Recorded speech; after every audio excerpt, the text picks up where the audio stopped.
Finance minister Nirmala Sitharaman union budget பற்றி பேசியிருந்தாங்க.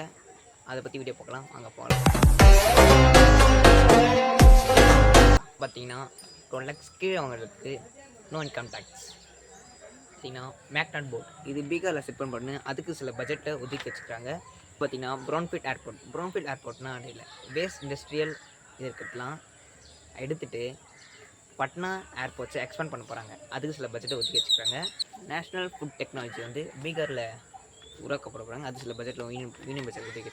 அடுத்து பார்த்திங்கன்னா அண்ணா ஆர்கானிக் செக்டார்னால் ஒன்றும் இல்லைங்க, ஸ்விக்கி ஜொமேட்டோ டெலிவரி பார்ட்னர்ஸ் இருப்பாங்க பார்த்தீங்களா, அவங்களுக்கு 1 crore எஸ்டிமேஷனும் ஐடிங் கார்டும் ஹெல்த் இன்சூரன்ஸும் 2025 யூனியன் பட்ஜெட்டில் முடிவு பண்ணியிருக்காங்க.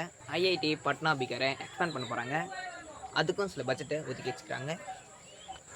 அப்புறம் பார்த்திங்கன்னா ஏஐ இம்ப்ரூவ் பண்ணுறதுக்காக சில பட்ஜெட்டை ஒதுக்கிட்டாங்க. தெலுங்கானா பிரைம் சிஎம் நிர்மலா சீதாராமன் பார்த்து எங்களுக்கு என்னென்ன வேணும்னு சொல்லி கோரிக்கை வச்சுருக்காங்க. அந்த கோரிக்கை எதுவுமே யூனியன் பட்ஜெட்டில் பேசலை.